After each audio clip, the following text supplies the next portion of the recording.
Welcome back. We've got a special episode today. We're going to be talking about concert posters, and there's really no one better that I could think of for this episode than Andrew Hawley, who's an old friend of mine. And welcome, Andrew. Thanks for having me on. Yeah, super excited. Well, let me give a little background of you.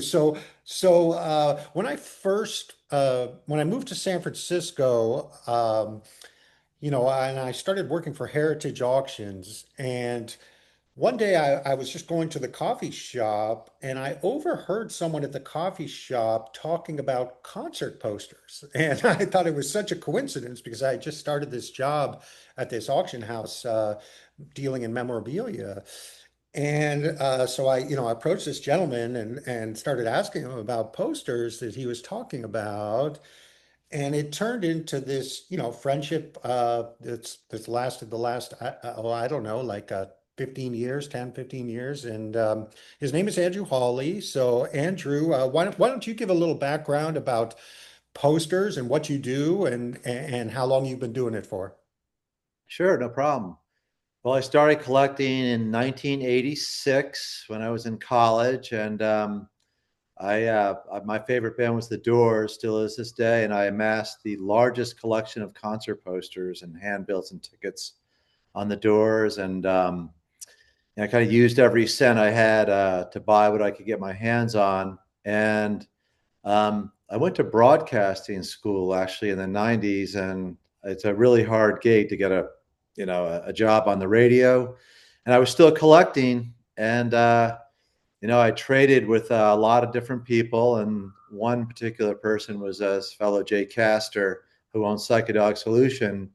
And one night we were finishing up a trade, and he had informed me that he had to let his right hand man go, and he offered me the job. And I was honored to be offered it, but I had to think about it, and talked about it with my parents and this and that. And the thing that really struck me, like this was like my passion. And my folks even said, if you're passionate about something, you can sell ice to an Eskimo. And they said you should pursue it. And funny enough, my dad even said maybe one day you'll have your own business. So from 1992 to 95, I worked at Psychedelic Solution. In 1995, I started my business, and it's been 30 years as of this July. So just past the 30-year mark. I moved to LA in like 96 because I had some clients out there. And I just, I'm back here in the city, New York City, and I'm just as passionate as ever. And boy, it's been quite a journey, but I've got to see this business, start from a very, just like a very nichey, small, kind of a small, bunch of collector. It's almost like, kind of like people just sort of trading baseball cards back and forth to this, like the interest level has just grown where it's like, they're getting big numbers, six-figure numbers in auction homes. So it's been quite a journey, to say the least. So, just so our viewers understand who may not know, you mentioned Psychedelic Solution, and Psychedelic Solution was one of the premier concert poster brick and mortar stores. It was located, I believe, in the Village in New York. Is that correct? It was on West 8th Street. Yeah, and the owner, Jacaber Castor, actually, it was grew up in the late '60s in Berkeley, and I really, called him the ultimate collector when it came to Fillmore, Avalon, and Jimi Hendrix. He had the largest Jimi Hendrix collection ever, and I think he had the most complete Avalon and Bill Graham collection. He was a real student of the game, and when he hired me because I was a collector, I kind of knew the players, knew how it all worked, and me being collecting the Jim Morrison, the Doors material, he was right in the midst of putting together his Jimi Hendrix collection. So a lot of people that had Doors stuff also had Hendrix stuff, and vice versa, because being from the same time period. So we really were able to feed each other and help each other with our respective collections, and we both were huge collectors and paid what we had. And funny, Jay found an old ad, like when we were looking for Hendrix and Doors, and I had written the ad, and it said, wanted desperately, Jimi Hendrix in the Doors, concert posters, but he was always amused. I had the word desperately in there. So, which is saying, we'll pay whatever we had to pay to get this stuff. And we did, we said we didn't even try to pretend to get a good deal. So if you have something we want, take advantage of us. Sell us, tell us what you want. We'll pay ridiculous prices because we just wanted this stuff. Just to clear it up for the users, you're describing how you would put advertisements in newspapers, print ads in different newspapers saying wanted doors, posters, original vintage posters and handbills and other memorabilia, Jimi Hendrix, original vintage concert posters, handbills, and other memorabilia. And you would run these ads in different newspapers in different parts of the country, and people would contact you selling you their memorabilia. Is that right? Yeah, so when we were there, it was just like sort of on a very much more lower scale. We put ads in maybe 10 or 15 newspapers. Um, when I got on my own in the 90s, like if I'm 95, I was in thousands of newspapers. Wow. I would put, I would find out what people were looking for. Like for instance, Bob Dylan. Once I realized what the Dylan stuff, I would put a picture of what I was looking for and what I was willing to pay, because people, if you just had lines and stuff, they really wouldn't maybe know. But if you had a picture of what you're looking for, people would see that and go, "Wait a minute, my dad has that, or I had. I went to that show." So yeah, so I'd put them in, I'd find out where all these bands played and put ads, willing to pay $5,000 a piece or whatever. And I get calls, it was like, it was crazy. I'd, finish up, in the middle of my dinner, I get a phone call and say, "Oh, I got to be in Richmond, Virginia. I'll be there tomorrow morning."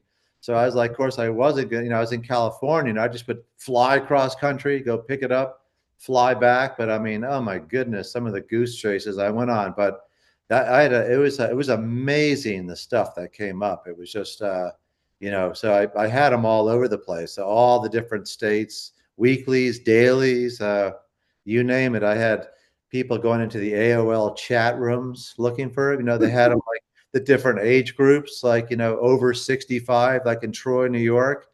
And I wasn't, much into the tech world, but I knew people who were. I'd say, "Hey, go into that Troy, New York and the over 65, chat room, ask anyone if they have a Dylan poster from Troy. Tell them you'll pay them $10,000. And, I didn't have I mean, the batting average wasn't good, but boy, I found 5 or 6 posters that way. So, and they were monster posters. So yeah, so I was pretty creative back in the day. So you mentioned you got to kind of kiss a lot of frogs in this business. You put a lot of lines in the water, and every once in a while something turns up big, but you can't get discouraged. I mean, it's kind of like almost cold calling. If you get discouraged and have thin skin, it's not a good business for you. But if you have a lot of dedication and you're passionate about it, and you don't get discouraged, and you can just keep plowing through, eventually you're going to get that call. "Oh, I've got this Dylan poster. I just want to get rid of it. And I saw you're offering $5,000. Please come and get it." And you'd be on a plane, I'm guessing, or have someone to go on a plane and go out there and get that poster, which, one day that poster could have gone for a lot more than that $5,000. Yeah, at one time, this is a pretty funny thing. One time there came a Biggest Show of Stars poster with Buddy Holly on eBay, and the guy was in DC. And of course, like, it came on, and I knew everybody was going to email him. And I was in LA.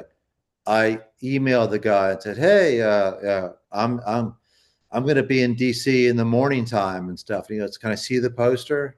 And he's like, "Oh, sure." So I literally flew there and like went there and actually made a deal for the poster while it was still on eBay. And people were emailing, like, making offers and stuff. And the guy goes, "I don't have the poster anymore. Some guy came in from California and bought it." Email and say, "What? What's still listed on the internet still?" And he goes, I haven't had taken. He just showed up. He goes, he said he was going to be here, and he showed up with cash, and he just bought the thing. And it's like, so we haven't even had the chance. They were newbies, so they didn't even have to take the thing down. And people are like, "What do you mean? You just put it up last night? Thought it was a 7 day auction." So if it was a great piece, like, and that's just how it was. It wasn't. I mean, it was the Wild West on eBay. People were shutting down auctions, and oh my God, it was like, interrupting. I mean, I had posters that I legitimately won on eBay, and people offered more because back then you could see who got it and said, "Hey, I would pay this," and like people cancel out deals. It was really like the Wild West. It was crazy. Yeah, I mean, you have been, you've been through you've seen the development of eBay and you've been in it long enough to know a lot of the history of the rise of the category. I mentioned earlier my time at Heritage, and after we met and formed this friendship, you started participating in the Heritage auctions as a consigner, and Heritage has really done a great job of with concert posters. Would you agree with that? Oh, they transformed it to a whole different level. I mean, they hold the record with the Buddy Holly. The day the music died at 447K, and just they get the word out. They have the bidders, and it's like if you bring them the good material, it's just like they understand how to. They're amazing marketers, and it's like I think it's like run by collectors, so they know how kind of collectors work and stuff. But it's just changed the ball game. I mean it's totally revitalized, and just like it's like game on now. Yeah, I totally couldn't agree more. Maybe we should get Heritage to sponsor this podcast, where this sounds like an infomercial. Yeah, oh yeah, yeah. No, it's a numbers, but it's like, there's been other places that have done well too, maybe on not that kind of the six figure, but I've always said that people, I mean, music's like a universal language, it's very communal. And I always say that people, they don't know they love this stuff until they see it. The problem is it never really had a lot of exposure. But once people in other avenues like comics and coins and baseball cards, chances are they're music lovers too. And when they see this art, whether it be an old boxing style poster or Skull and Roses or the 60s psychedelic stuff, I mean, a lot of people fall in love with it. And I always say this stuff has great likability, and that's key in a collectible. Yeah, I totally agree. I want to focus on one thing that always fascinated me about your collecting style and your knowledge. And that's when it comes to the regular series, you mentioned the Family Dog FD for people who aren't familiar, or the BG, which is the Bill Graham series. Those are kind of what you would call, I guess, standard runs or series that are numbered, and they're very well known and documented. You could buy various books from Art of Rock, which is a big coffee table style book that is kind of like the Bible for collectors. But those regular series are one aspect of collecting concert posters, and that aspect very well. And you mentioned some other people who know that there are many people who are very familiar with those series, and they're very well documented. And that's one aspect of it. But the other aspect that you just very briefly mentioned is boxing style posters.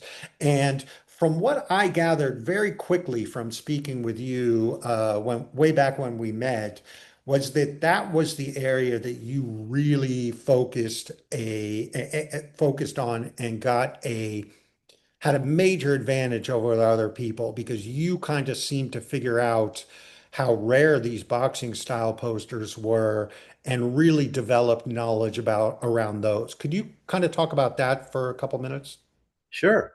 Yeah, the boxing styles. I really got into that stuff. I'd say probably like the early 90s. There was a fellow who's revered when it comes to boxing style named Hank Thompson. He was from the South, North Carolina, and owned a Cadillac dealership.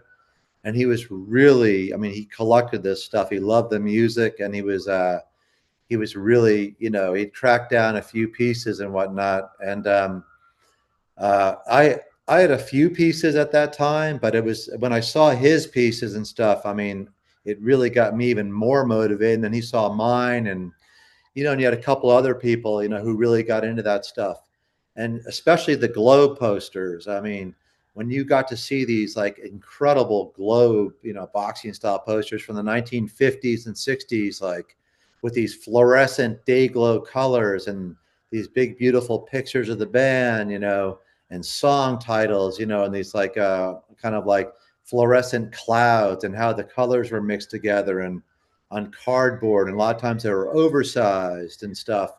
They were just so stunning. And of course, they were done that way, in fluorescent colors, so that people could see them across the street and whatnot. The problem was that, a lot of these acts, played, cities in Kansas and Chattanooga, Tennessee, Memphis, Tennessee. A lot of those, areas went through really rough times back then. And, being that the posters were cardboard and stuff, they were, on phone poles and, shops and stuff. And they were cumbersome, they were 22 by 28 and stuff. You couldn't roll them up or anything. So, there just were just most of them just were, just gone and, just thrown away. And just, so the attrition rate was really high on that stuff. And I remember somebody once said that these posters were, saved by a mistake and found by a mistake. I mean, there was no that's what makes this, you know, hobby business so tough. There's no formula. There's no real direction that says, oh, if you do this and you do that, it's like you'll find these things. They're there. It's like it's so random. It's so lucky. It's like one city you might find 10 boxing styles, and the next city, 10 miles away where they played, you find nothing. And Right. it's just like and that's part of the fun of the randomness of it all. But as far as like a business and stuff like that, it's just like it's just you can't just like nowadays you could not come into the poster game and stuff. You could, especially if you say you want to deal in boxing style posters, it'd be absolutely impossible. Just with all the storms, the hurricanes, and stuff that gets thrown out and stuff. It's just like there's just no sustainability there. Yeah, no, so you've touched on a lot of interesting things. I, I want to point out the fact that these boxing style posters, unlike the series of Bill Graham or FD, there's no checklist, right? No one even knows what's out there because many of these, there may only be one copy or two copies. There could be a little stash of them, but that may be all that exists. And if that stash is owned by one or two people, the market just isn't even aware that it's out there. I remember when I was working at Heritage, there was a guy who was in charge of posters, and I showed him some of the posters that you had shared with me, these boxing style posters. And this is a guy who had been in the record business and music business and poster business for 40 years. And I showed him some of these one-off boxing style posters made out of cardboard and from the 30s to 50s or through the 60s. And he had never seen any of these posters before.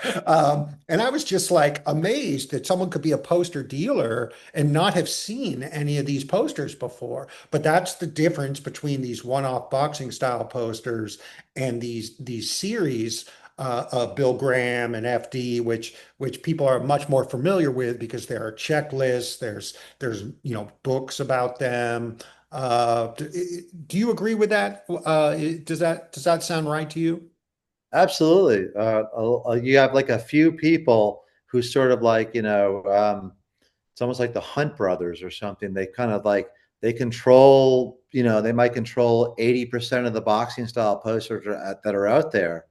I mean, just like a few catches and a few stashes have come up over the years, but that stuff gets gobbled up. But there's a few people out there who really have put together like, A+ collections, and they have a lot of their stuff, half their collection might be one-off, posters and stuff, and they just never see the light of day. It's just like, it's like a rare muddy waters or stuff. And, and these things are done by Globe. So keep in mind that they were tour blanks, a lot of them, and they would just change the information on the top of the poster from city to city. But yet the poster that might exist, the tour could have been 40 dates, but this Right. might be the only poster that's ever survived and the rest of the cities, it's just like those cities have been, redone buildings, taken down and rebuilt and stuff like that. It's like a lot of the music history to these cities, especially going to the Midwest and what, just got buried, just got buried and lost forever. And there's just no examples of these things. And yet there are tour itineraries. There are, old contracts you might find that talks about the shows, or posters being printed. It's like, posters were printed, but I mean, I can't tell you. I advertised in every city. I advertised in Florida, and it's like I couldn't find anything there. Chicago, nothing. And I think it's just like the weather elements, the elements of Florida, rain showers, thunder showers. Chicago, all the snow and rain. It's just literally, it just baffled me. I just found nothing. Hmm. Another thing that really stood out to me early when we became friends, and you kind of brought me into this group of people who had a lot of knowledge. I mean, it makes sense because you were one of the advanced dealers, collectors, so you had great relationships, and you had introduced me to a couple other collectors. And just by talking to people and seeing the enormity of the collections that already existed, I realized what you had just said. And that's someone new coming into the game, it would be pretty much impossible to become a major player. Sure, you could buy one of these, BG 105 or FT26, one of these monster posters that goes for a lot of money in an auction house like Heritage or Golden. And you could get one or two really nice posters and kind of buy your way in. But these collectors have hundreds and thousands and maybe even tens of thousands of posters. And there's just no way you could get that kind of quantity. Um, and especially of group, people like Hendrix, The Doors, Led Zeppelin. I mean, that psychedelic stuff was just so sought after. The Grateful Dead. It was all spread out to so many collectors that coming Yep. in new, it would be really hard. But I found that the one area that I thought that I could really, make some inroads and kind of put together something special was hip hop. Because a lot of the collectors who had put together the psychedelic stuff were kind of aging out. They were maybe older than me by about 10 years. And they really didn't know a lot about hip hop. It wasn't what they grew up listening to in their teens. Um, and you had kind of given me this great knowledge about these one-off posters and how to kind of what to look for and how to figure out what the date, the year was, and just all these little tricks of the trade. Um, but it wasn't going to be put to good use with Hendrix. I was going to sit there and maybe get one poster a year.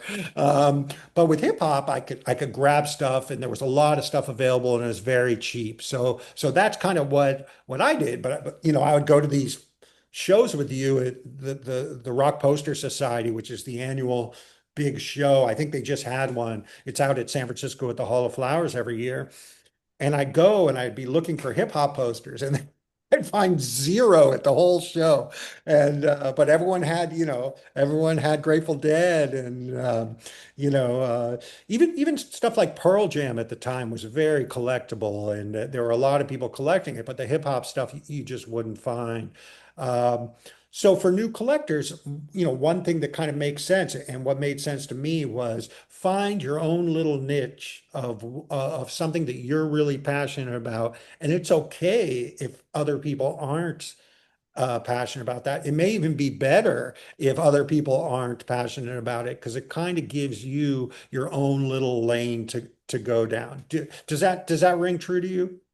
Absolutely, especially you were touching on hip hop. It's like, but hip hop's people are aware of hip. I mean, you would know more than I would, but I ask about that, or I see on eBay, or people are in these different auction homes. You could tell that hip hop's really made its way into these auctions, and people are very aware, or getting more aware of of how important and how culturally significant that material is, and it's very hard, like to find the good stuff. And it's and there are people that are people pick up, you have it, like you have a net, you had a big edge, like you got in like early and you picked up some unbelievable stuff. But I mean, I'm sure that you would agree, it's like, but people get on a scent on the trail and stuff like that. And they start realizing how significant it is. And everybody's looking for an edge. Yep. Everybody's looking for an in or something, but it's like, and then it's like the good stuff. I mean, I've seen a few hip hop things on, eBay, and all of a sudden the auction's closed or something, or somebody shuts the auction down. But, stuff's really important. And that's a good example. And yes, it's a good point to bring that, if you have something you're passionate about, or, that you like to collect, you don't have to like worry because others aren't collecting it. It's like the number one thing is like, if you enjoy it and it's the kind of thing that you're into, it's all from an enjoyment. I think people can make a huge mistake, trying to buy stuff for the sake of it just being an investment, not liking the stuff, but just figuring that it's worth a lot of money and not even knowing that much about it. It doesn't usually work out well for people like that. Yeah, I agree. You got to buy what you're passionate about. Right. And then, at least while you're enjoying it, at some point everyone's going to sell it. You can't take it with you. Maybe your kids want it or something, but if you buy something that you enjoy, then you're going to get something out of it while you're here. I think that's great advice. Um, I want to ask you about one thing that's not specifically poster related, but you had told me a story that I thought was really fascinating. I don't know if you were in college at the time or maybe it was a summer, uh, but it was something like you were living on the East Coast and you had come out to San Francisco because you had found the name of a photographer in, I think it was Rolling Stone magazine. Does that story sound familiar to you at all? Jim Marshall. Yeah, yeah, Jim Marshall. Can you tell us a little bit about that? It's like 1986, and I went out to Weed, California. I was looking for a summer job, and my dad was in the venture capital business, and he goes, "I have a job for you." And we have a company out in Weed, California, and there's a couple openings for the you know for the uh, for the maintenance division and stuff like that. So okay, so I got my roommate from boarding school, and we went out there and worked out in Weed, California. We flew out there, but we stopped in San Francisco first. And I was really into collecting photography too, actually. And so Weed's about 4 hours north of San Francisco. So I had been in contact with Jim Marshall, and and we went back and forth. And he goes, "Well, if you want, you can come, look at what I got and stuff." So Sorry to interrupt. Explain to our listeners who Jim Marshall is if they've never heard of him before. Oh, well, Jim Marshall is one of the most iconic photographers of all time. I mean, he did album covers for everybody. He photographed Woodstock. He Monterey, the Monterey, Festival, 1967, Monterey Pop. He's just some would definitely say he's the most iconic rock and roll photographer of all time. He just photographed. I mean, he photographed everybody, jazz, Miles Davis, John Coltrane, Bob Dylan, Jimi Hendrix, The Doors, Janis. He was an incredibly gifted photographer, but I was interested in his Doors photos. So, he took my friend and I out for dinner and stuff like that. We had a few drinks and heard some old stories. And he said, "Well, you can come back." And he just showed us, all these slides and stuff like that about all these Doors photographs that I was interested in. I'd say, "Hey, how about this one?" He goes, I won't print that one. I will not print that one." I was like, "Why?" And he goes, "It doesn't represent the artist the way I believe he should be portrayed." I go, "What about that one?" "Nope, nope, nope, nope, no, no, no, nope, nope. That's a really personal picture. I will not." I said, "Okay." So just and he only used natural light. He had these Leica cameras, these old cameras from the 50s and stuff. And he said he only used natural light. But I bought a bunch of really great pictures, but it was a real going back and forth type thing. And it's like, "Well, I want this picture." He's like, "I'm not printing that picture." And so I was like, "Well," he goes, "but I'll print you this picture." I was like, "Oh, okay, you're fine," stuff. But his stuff was just like his Stones pictures and stuff. It was incredible. And I was really interested in the photography too, but it was it just was too much to be. I mean, I was spending everything I had, and the posters was my first love, but I had to sort of put a limit onto it. But it was really it was interesting seeing all the. He was quite a character to say the least, and but he had some just incredible. He was just an incredible photographer. How old were you when you went to visit him? 80. So I would have been 21. Wow. So you're this 21-year-old kid, and was he curious about how you found out about him? Yeah, Or because I found him. He was listed. I found him off like the back of a photograph. He had his stamp, and I found him. I called him up back then. There was obviously no internet, 1986. And he's like, "Well, yeah." I said, "I just want to see your Doors pictures." And he goes, "Well, I charge $150 a piece for them, but I print them myself, and I put them on this nice board and stuff like that, and I sign them." And I was like, "Okay." So I went to dinner, and I was like, he goes, "Where are you staying?" I was like, "We got to get a hotel and stuff." And he's like, "Oh, you can stay at my place." He goes, "But you're buying some of these photographs?" I was like, "Yeah." He goes, "Yeah, you can stay over then." It's like as long as we were spending money and stuff like that, and so it just yeah, it was stayed up really late and stuff like that, and then we flew on to Weed, California the next day. But it was, I mean, I could have just I would have been broke, if I bought all the photographs I saw him and stuff like that. I mean, they were just really incredible. But I was amazed how accepting he was. I mean, I could have been anybody. It was a different era though back then, and stuff. But yeah, he definitely he was an interesting fellow and very cerebral. Told me about about all the different concerts he was at. He was in the, if you watch Woodstock and Carla the Santana set during Soul Sacrifice, you can see him in a white T-shirt right there, right 5 feet from Carlos. So he had access to Wow. everything. He had access to anything, and like I said, album covers, live performances. He was the man at the time.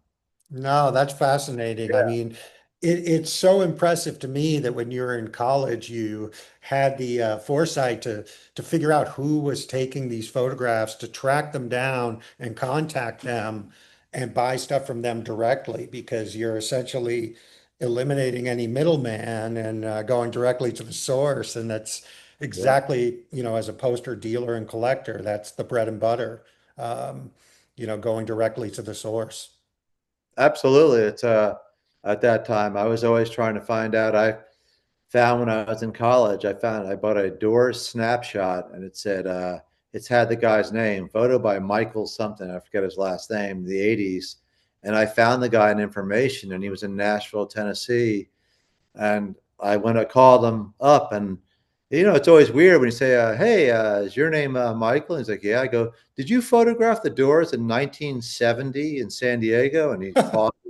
He goes, "Yeah, I did." And he goes, "Who is this? Do I know you?" And I was like, "You don't know me, but I've got this photograph and blah blah blah." And he's like, "Okay." It's like, "I'm a big collector. Just want to know, did you have any, Doors stuff and blah blah blah?" And he goes, "Wait a minute. So you have one?" So I photograph. I said, "I got your name off the back of a photograph." So it takes these people, this is 1987. So this was 17 years later off of this photo. And he's like, "Yeah, I have posters and stuff I collected in San Diego. And I was going to school in South Carolina. So me and my roommate and my roommate's girlfriend, we jumped in his Corvette. We drove down to Tennessee, and I bought this like crazy collection off this guy. Went to all these shows in the 60s, and he used to go to all the record shows in the 70s. He said he had a big van in the 70s with shag carpet, and he went around collecting old vinyl to all the record shows. He and his wife were in it. They go across the country. And so I was very, I had a lot of, I used a lot of ingenuity, like any lead I could find, a photo credit, a printing company, or anything that could get me just a possibility to get something. Uh, could you tell us a little bit about what it was like to work at Psychedelic Solution in New York City in the, what was it, the late 80s when you were working 92 there? to 95, I worked there. Okay, so what was that like? I mean, New York City, it must have been some really interesting people walking into that store. Oh my gosh, it was a very interesting time. And at Psychedelic Solution, um, the gallery would host parties for artists like Joe Coleman, who was like a an underground artist at the time, who's become very prolific, and like poster artists like Lee Conklin, who did a lot of the Bill Graham series posters, and Stanley Mouse and things like that. So you would have like gallery shows. It was very much of a gallery too, but it also catered to the collector, and it was fascinating because you would just have all these like you know music industry people would come in, poster artists, and just this Peter Max would come in. I remember going to Peter Max's studio because Jay was good friends with him back in the 90s. And we would go out and eat at interesting restaurants, and you would see people that we had dealt with in the gallery. It was just a really, and there was a lot of autonomy, and like sometimes Jay wouldn't be there, and I was like, I got to deal with all the collectors, so I was keeping track of like, I was putting together trades, and we would head out to the poster shows and that kind of thing, and see collectors that would wander in the gallery. But it was just amazing, the real village, the scene, being real part of it. It was a real gallery and stuff. You just were part of the part of the scene. It was I lived at 24 Fifth Avenue, and I was coming down the elevator, in my building, and talking to this guy, like that. And I go, he goes, oh, I just moved here and stuff, and I work in a gallery. And he goes, what kind of gallery? I said, poster gallery. And he goes, really? And I said, sell concert posters. And he goes, oh, I have posters. I'm Josh White from the Joshua Light Show at the Fillmore East. And I was like, what? Like, yeah, and so and there he does. He came over with these, obviously he put, he had these posters and stuff like that, and we got to hear these incredible stories of, he did the Janis Joplin, the FE1, the Fillmore East #1 with Big Brother, and like, just these incredible stories. So that, for me, especially, that was the best part. You had all these people who had just like lived in the village and stuff, and could tell you all the stories of like when Lenny Bruce played, the Village Theater in 1967 and stuff. So the gallery was really, really great about attracting. It was a magnet to all these people. And Psychedelic Solution was sort of like it was like a temple for people. People would come in there, and even if they couldn't afford all the stuff, or even though there was something, there was the price, there's plenty of low price stuff for everybody, but people just like to thumb through the racks and just see the stuff, whether in the black lights or high end psychedelic posters, or there was really something for everybody. So, people would, there was just regulars we'd have come in, every week to see what we had gotten. And heck, we had, I remember when John McEnroe, the tennis player, came in there, and he had never seen this stuff, and he was just trying. He's a big music collector, or excuse me, a big music person. He was a guitar player in a band and stuff, and he came wandering in with his wife at the time. I remember he came in like leather Jim Morrison, like leather pants, and and there he was. He ended up buying some Jimi Hendrix concert posters. He was blown away by this stuff. He's a big music guy. So that's what that's what it was like. You never know who was going to come through the door, and it was just like you would really get a real. You'd see these posters, but the great thing is you would run into people who went to these shows, and they could tell you about what it was like to be around back then. It was a great great time to be there. What a great first experience, work experience. I mean, you were in your 20s in New Yeah. York City in the Village, working at this amazing place with super knowledgeable people and really helping to define like modern collecting of concert posters in the process. Yes, absolutely. And most of the they're I was sort of like most of them sort of had the working there at the gallery had the long hair and the t-shirts and stuff, and I was sort of like the coming out, khaki pants and maybe an alligator shirt or something. So I wasn't dressing the part, but I still, it really was it was a really fascinating time. And the great thing is, working with Jay is like, he I was like dealing with the collectors, so I had a lot of freedom, and I was on the phone. I wasn't pushing cash register button, or I wasn't, packing up stuff. My job was just dealing with the collect. I was looking to enhance my own collection, his collection, sell stuff, but it was, stuff I would have been, doing at home, except I was getting paid. So it was really fascinating, just dealing with just the general public on this stuff. Yeah, no, that's amazing. Well, I thought that we would talk about a few different posters, if that's okay with you. And the first one I wanted to talk about is this Elvis Presley show. Can you tell us a little bit about this? This looks like a cardboard poster, is that right? Yes, that is it could be my greatest piece that I ever found. That's from the Tupelo, Mississippi, the Tupelo the Dairy Farm show from 1956.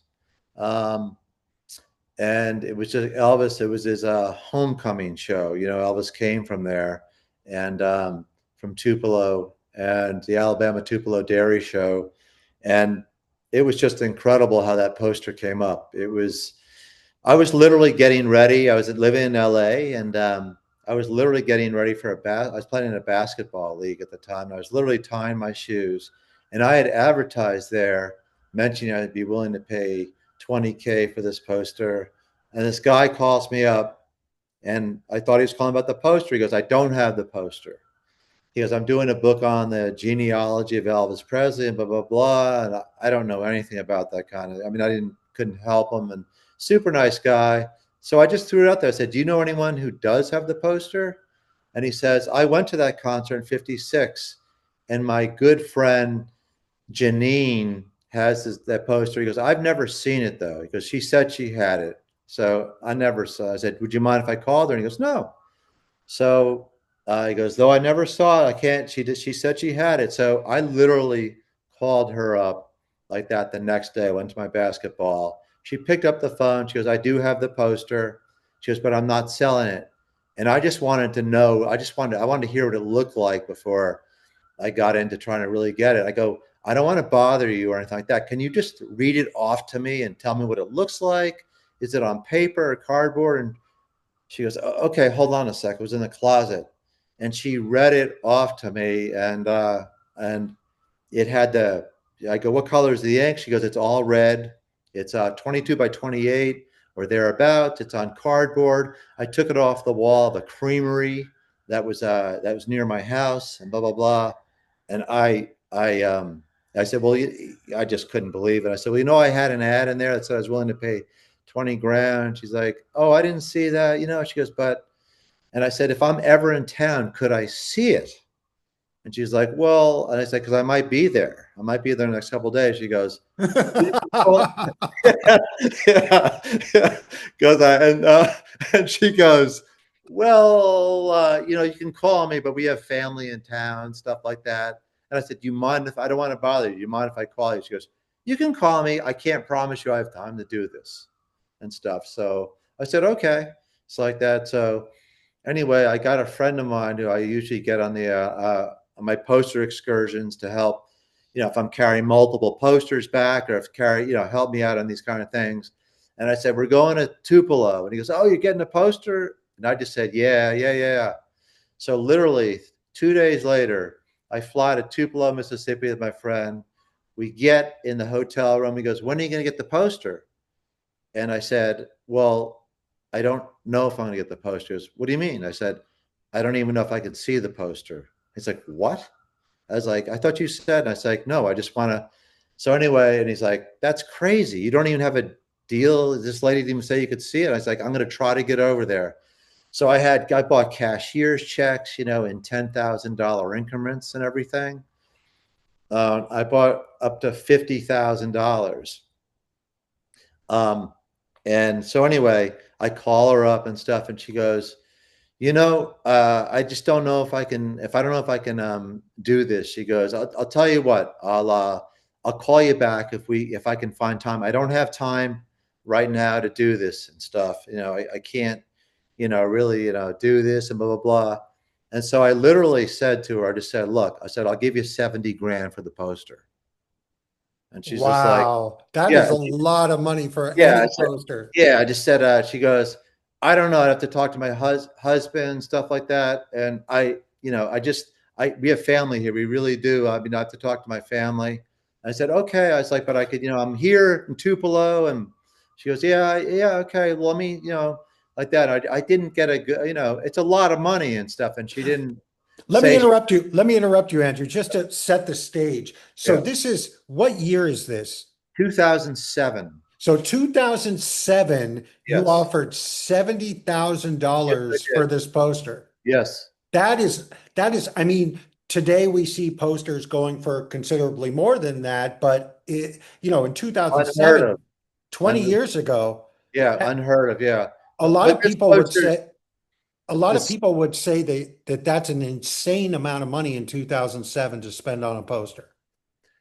that was definitely an insane amount of money, but people did not understand the gravity of this poster. I mean, just to let you know, there's only four Elvis jumbos known to exist uh, out of all the shows he did. I understood the gravity of this. This poster was it could be the greatest of all. I think the Elvis jumbo is the greatest of all time, personally. So Wait, I just let me just stop you there. So you said Elvis Jumbo. So why do you call this the Elvis Jumbo? Is it because it's the 56 or is it the size of the poster or it's because it's size. got a big image of him? It's the size. It's 22 by 28. So it's on cardboard. So like, yeah, when you start talking like 22 by 28, people often refer to that as a jumbo, like that. A window card is more like 14 by 22 window card. But when you get to like the 22 by 28 size, people start calling those like the jumbos. Okay. Yeah. So I was not. I don't think she was gonna. And I also told her I would make her a perfect copy, laser copy of the poster. But even then, she didn't seem phased. So keep in mind, I had ads all over the place, for stuff, and I had done interviews in newspapers for other posters. So we're sitting on the hotel room, and my friend Pete's like saying, I can't believe it. You flew all the way over here and you didn't have a deal. He goes, that's insane. The phone rings and I got a call, and this guy calls me. He says, I saw the article and the interview you did in Madison, Wisconsin, the newspaper about the Buddy Holly, Alan Freed Big Beat poster for 58. And I said, yeah. And he goes, my dad went to that show. He has the poster. And he goes, are you still looking? Would you still pay 10,000 cash for that? And I said, yeah. I said, sure. And he goes, well, how, I mean, he goes, I'm a priest. And he goes, he goes, I'm in Madison. My dad's in Mineral Point, Wisconsin, a couple hours away. And he goes, how would this transact? I said, well, I gotta go to Madison anyway. And he goes, oh, okay. So he he calls his dad. His dad calls me and uh, and says, I got this poster and stuff. And he goes, I took it off the wall. He goes, that was actually in the garbage can outside of the auditorium. Somebody threw it out, and I pulled it out of the trash and stuff. And I wanted to make sure. And he described it. And I was like, oh my gosh. I was like, he has it. So literally, I woke my friend Pete up and I said, Pete, we're going to Madison, Wisconsin. And then we got to drive 2 hours to Mineral Point. He goes, what? I thought the poster was here. I go, it's a different poster. And he goes, what about the poster here? I go, we don't have a deal. We don't have a deal going on. So it's just like, I got to go with what the thing is. So we literally we went to Madison, Wisconsin. I said, I'm so tired. We took a cab for an hour and 40 minutes. But when I was in the airport, actually, we flew out of Memphis. Actually, from Tupelo, it's like, I don't know, I forget, like an hour and a half drive. But while I was at the Memphis airport, the lady called me back and she goes, I talked to my husband about it. We run it because we'll do the deal. We'll show you the poster. And if you like it, but we want to go to the bank and stuff and make sure the money's real and everything like that. So I was like, what time can you do it tomorrow? And I was like, and I was at the going to Matt. I said, how's noon or so? And they're like, she goes, yeah, I can't do it later than that. And I was like, oh, okay. And she goes, but I could give you a couple hours and stuff. So I was like, okay. So we fly to Madison, we get a cab like that. We take a cab like an hour and 40 minutes out. It's like farmland. So I call the guy, like that, and it's dark. I'm in a cab, and the guy's like, well, come in. I say, well, and he knows I'm bringing cash. I don't know if we're being set up to get mugged. I said, can you come outside with the poster? And he goes, why? And I was like, I just have to, for my own safety, make sure you really have this, because I was carrying cash and I don't know who this guy is and stuff. So he walks out and it's dark, and it's just like he comes and he holds the poster, and I'm sitting there next to the cab, and he goes, see, it's cardboard. It's like I really went to, and he invites us in. I told the cab driver, I said, this will only be about 20 minutes. And of course we start talking about the show, and the cab driver comes to the door. He goes, it's been 45 minutes and stuff like that. The cab's running the bill, and they gave us chocolate chip cookies. And I said, keep the cab running. I said, come in, have some cookies. I said, I'll pay whatever. I said, I'm going to give you a huge tip. I was like, just stay. And he stayed. We ended up staying for 2 hours. And Wow. we ended up staying for 2 hours. I bought the poster. The cab guy gave him he stayed with us, and had cookies. He was hanging out. Yeah, cab was running and all that stuff. He took us back. We spent the night there. We took the flight back to. We put the flight back to Memphis. The problem is I needed to go to get more cash, and Memphis is a little dicey. So we literally went to Bank of America. I think it was on Green Street, Memphis, and I needed to get like 20 grand in cash out and stuff. So we were in a cab, and I said, Pete, stay in the cab. And I was like, when I get in the cab, don't ask me about anything to do with money. And he's like, why? And I was like, we would get like killed and buried in a cornfield. I was like, we got cash and stuff like that. And I had to go in the private part of Bank of America, get cash, walk out like that, jumped in this car. Memphis is dicey. Took the hour and cab ride back.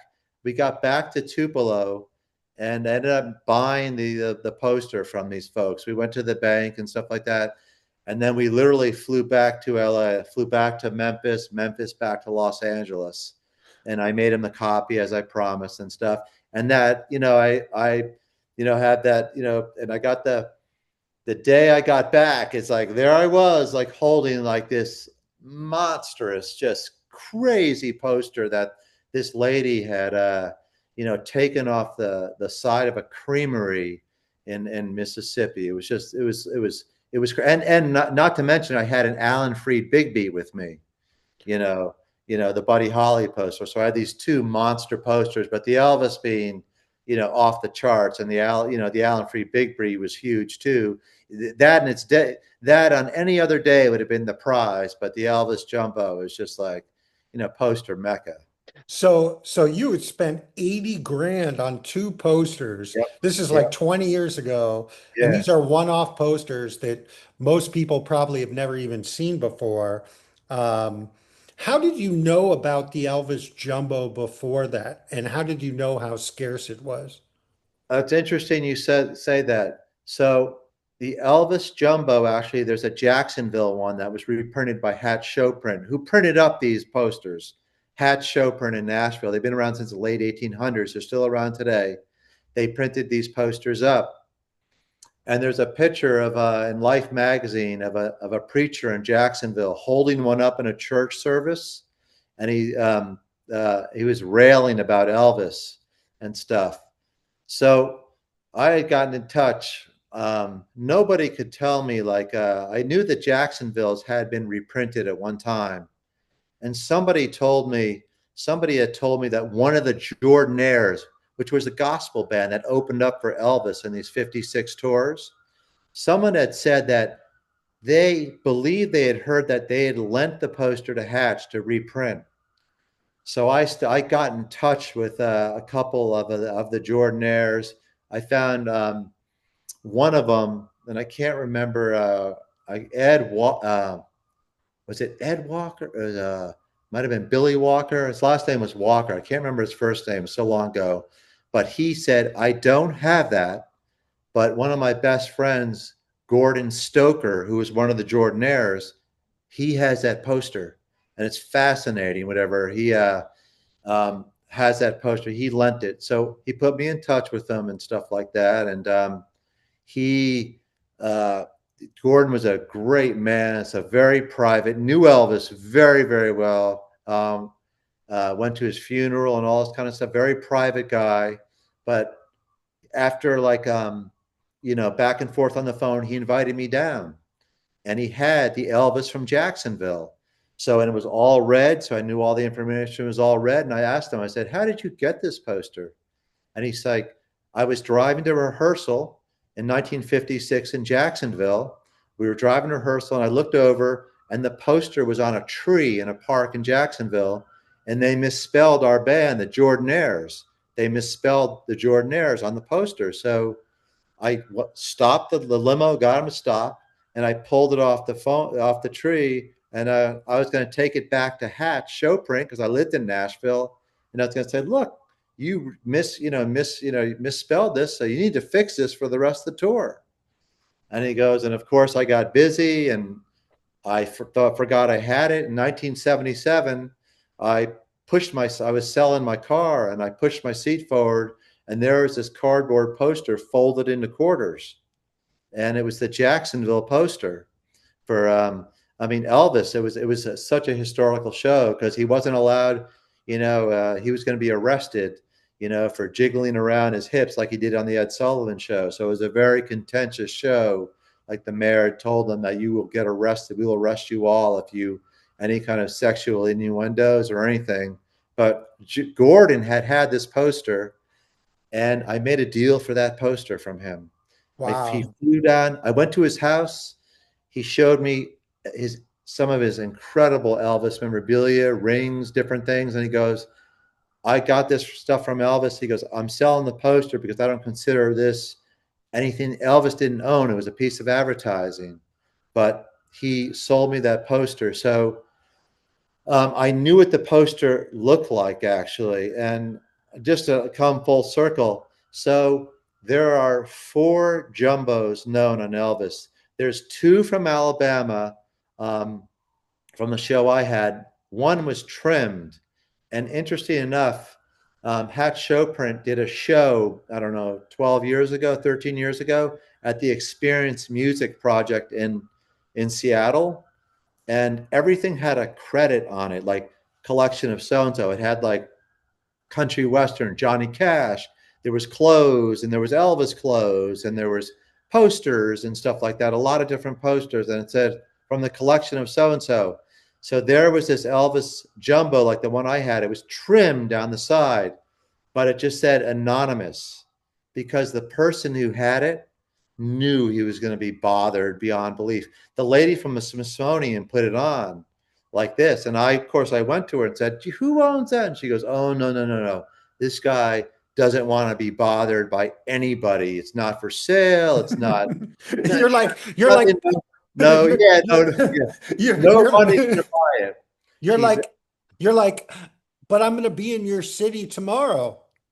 oh yeah, no, I was ready to play on all the lines, and I'd pay 6 figures and stuff. But this guy had said ahead of time, like, it's not for sale. I know people are going to be. He understood the gravity of this poster, and I was told that he found this back in the 70s or something in a yard sale. So it was trimmed, but it was still. I mean, it's baffling. There's one from Wichita Topeka that I had. There was the one from Jacksonville, and then I had one from the Tupelo show, and then this other fellow had this. But I got the printing records from Hatch, and they would print up 50 to 100.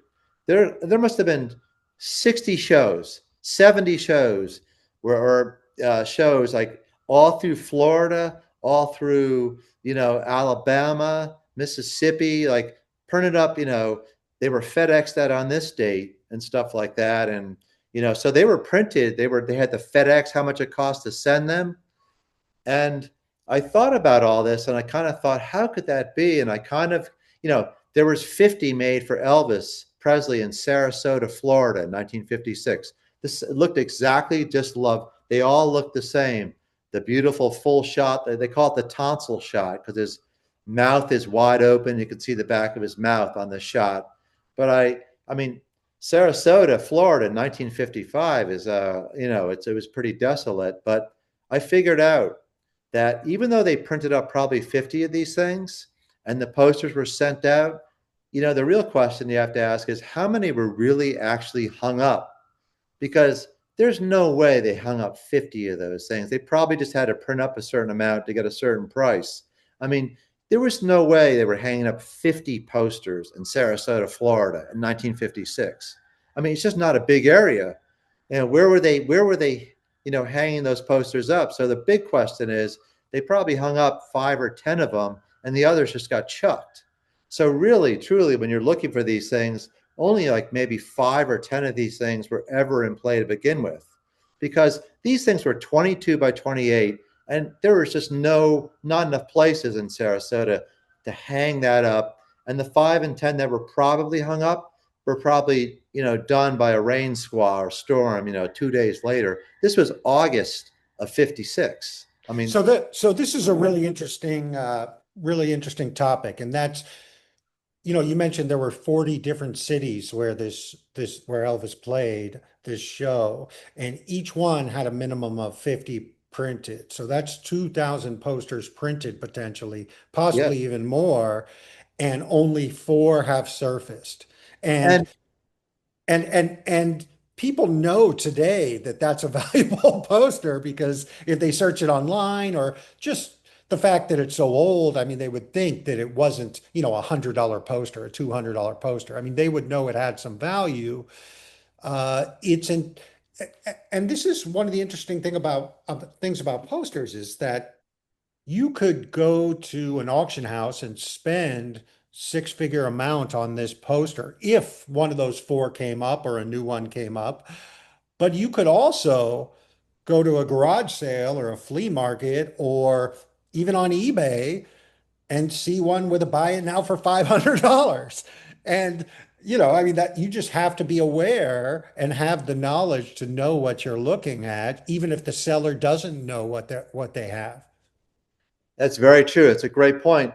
The thing about this poster is, someone told me there were thousands of Elvis fan clubs. They have this thing in Memphis every year, like Elvis Day, and people converge like big collectors. This is what really blows me away. Nobody's ever even, from what I've heard, nobody's ever even walked in with one, says, I have one, it's not for sale. Even the largest, biggest Elvis, most coveted Elvis collectors have found one. And that's what's mind-boggling. It's like I've talked to all the big dealers and the Elvis people and stuff. It's just like no one has ever found one or anything. In fact, the only other reason we know that others existed is because there's a photograph on the internet of Elvis in his dressing room in Las Vegas. And what's on the background, what's on the wall is this poster from Wow. the New Frontier Hotel. It says something like 2 weeks, Elvis Presley, but it's that same poster, but there it is. And other than that, it's just like, so, and I looked up that one, they printed up 50 for that show. So that for Vegas, that was Vegas for 56. He wasn't very well known. And there it was, like, I think that might have been even February. I don't remember. It's definitely 56. But there it is, the tonsil shot. And then it says, like, in red ink, 2 weeks, 2 weeks, the New Frontier Hotel, it says Las Vegas, Nevada. So there it is. And I went to the printing records and son of a gun. But that's what really blows me away is that people can't say, yeah, it's hard to get, but I know someone who has one. I mean, there's thousands of just Elvis fans and fan clubs. And that's what really, I advertise, I probably spent $50,000 in advertising. I advertise in every city in Florida. I went through Texas. They printed up one sheets for these shows in Florida and stuff. They did in Norfolk, Virginia. They printed up 51 sheets, 27 by 41s with paper, with the big tonsil shop. And they did 50 cardboard. And I did an interview show I did on a big radio station. advertising, $50,000 if anybody could turns up this poster. And nobody has ever said, yeah, we have that. Here's a picture. But it's not for sale. That's what mind boggling. Yeah, that's incredible. Um, let's talk a little bit about this winter dance party poster. Oh, from yeah, it's from that's from the Riverside Ballroom in Green Bay, Wisconsin. All these stories have a funny story because a lot of them came from advertisements, and this one's no different. I was living in LA, and I had an ad willing to pay $20,000 for this poster. And you get a lot of bogus calls and stuff. But this kid called me up, and there was a picture. I had a picture of a winter dance, and he said, "Are you really willing to pay 20,000 for this poster?" And I said, yes. And he goes, my dad went to the show. And he goes, and we have the poster. He goes, we just have to find it. He goes, I remember seeing it. And I know we used a Parcheesi board or something where we put it in the Parcheesi or a Monopoly board and the board folds in half. And he goes, we did this for protection. And we haven't seen it since the 80s, but I'm pretty sure we have it. So I kind of forced the issue a little bit. And I said, well, let me know because I'm going to be there, later today, in the morning time. And he goes, so like, so he goes, well, we're looking. So literally like 3 o'clock in the afternoon, he calls me up and he goes, we found the poster. And of course, oh, really? And I was like, well, describe it to me. What's it on paper, cardboard? It's cardboard. It's 14 by 22. It has the Murray poster credit on there like that. And I was like, oh my gosh. So of course I make plane arrangements. I flew into I think it was Minneapolis, and I flew into like Appleton, Wisconsin stuff, and then they drove up and met me actually in the great people met me in the parking lot. It was almost like a drug deal or something.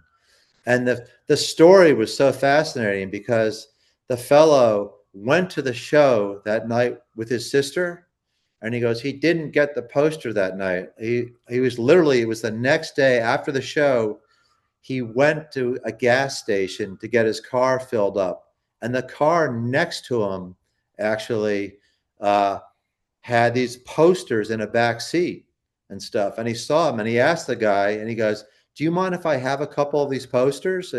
I was there last night, and my sister was there too. And he goes, sure, take a couple.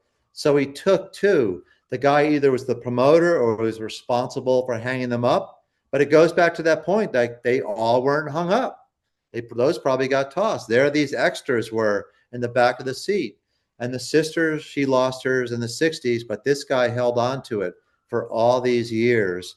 And I was able to get that poster actually off of them, and it's the only one ever known. It's never come up before. I think there's like let's see, about 4, maybe 5 known winter dance posters on the whole tour. And I was just, it was an amazing just to fly back with that poster. And that was on my wall for many, many years. I just it said like and it had such a 50s flavor because it said like, no blue jeans or slacks, and no alcohol beverages will be served. And just like it was a teen dance. It was made for the show is a teen dance. Can you explain to viewers or listeners who may not know the significance of the winter dance party, what year, who the performers were? Yeah, sure. The Winter Dance Party was in 1959, and it was Richie Valens. It was on there. Frankie Sardo. Uh, it's the Big Bopper was on there, and it was just a disastrous tour through the Midwest, um, through the January and February of 1959, going through Wisconsin, Minnesota, um, let's see, the Dakotas. So, it was going through in the middle of winters in the coldest states. And it was just a poorly put together, loosely put together tour, and these poor folks, they were traveling by bus.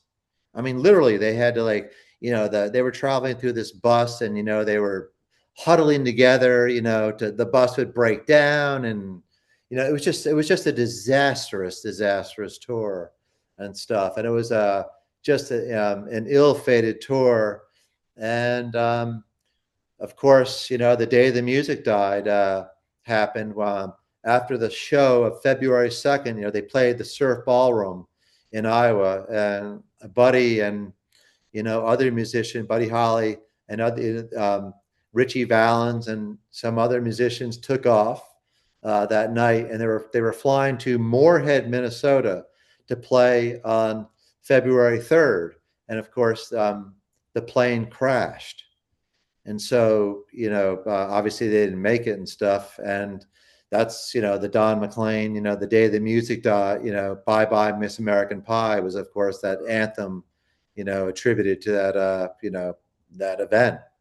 And, that poster, holds the record of 447,000 for a poster sale. And And that's so this is obviously super rare if there are only, you said, four known, and there are, these are cardboard concert posters, um, you know, and the four, one of them you mentioned was February 3rd, which was the actual day the music died, or that was the, can you explain the difference between the February 1st, 2nd, 3rd? Yeah, so the one I had from Wisconsin was from February 1st, and that was from the Riverside Ballroom in Green Bay, Wisconsin. So the day the music died was that it was really that show in Moorhead that they were flying to. Uh, the Surf was February 2nd. That was the last ever concert of Buddy Holly, and the show they were flying to Moorhead, Minnesota, was the February 3rd. So it was right, that flight when it went down, was the day, the flight went down. That was just the day the music died. So So the flight went down on the 3rd or the 2nd? so the flight went down on the 2nd, actually. So that was technically the day the music died. But February 3rd was that show Which that he was which flying to. which of those posters would you have a preference for? I mean, I know you mentioned one sold for about 450,000, but like out of those three, would it be the one that was actually on February 2nd, or would it be the one that was on February 3rd? That's a great question. So interesting enough, the February 2nd was an add-on show at the Surf. So by all sources that are out there, there were no posters made for that show. It was like an add-on show. So uh, the people out there say there was no poster done for that show. Gotcha. Um, so February 1st would have been, the one I had and stuff was, would have been Betty Holly's last, poster when he was alive, a poster for when he was alive, being that there was not a poster for February 2nd. And the one, of course, that sold was where the venue was handwritten in. Somebody had filled in the venue, which happens a lot. And that was the one that sold for 447. And that was found by a street sweeper the next day after the show. It was just in the street, tossed to the street because the show never happened. And somebody, and then it ended up in a collector's hands and stuff. But so, yeah, so would there, February 2nd probably would have been, had there been a poster, I would say, if I had to pick one, because it was the last show.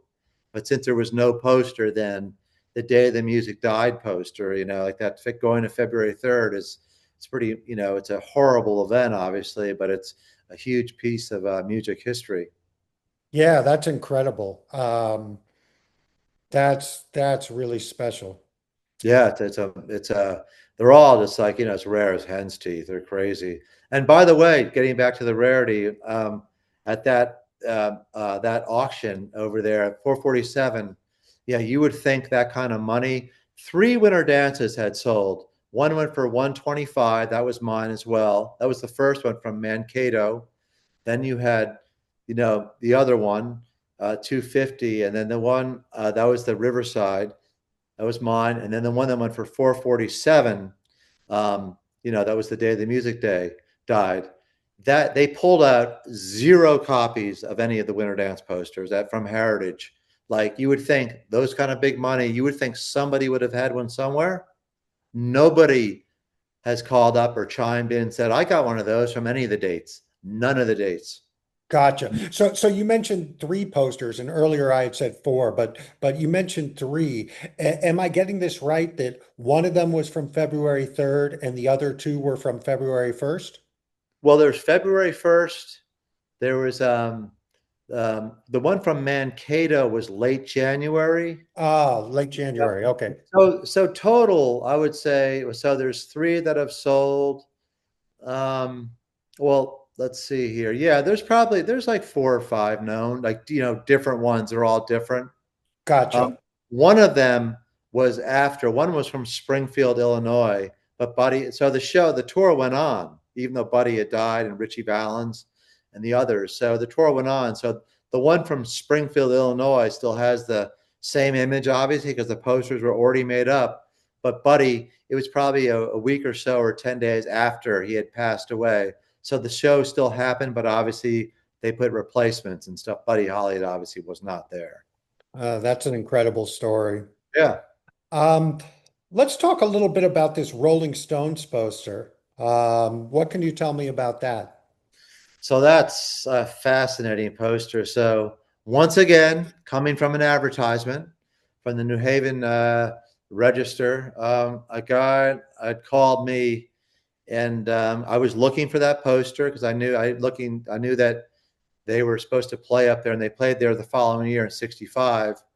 And this fellow said that he was dating a girl at the time, and the girl's dad worked at the box office at the New Haven Arena. And, this was the Stones' first tour. This was June of 1964, the first time they had come over to America. They might have done 8 shows or so.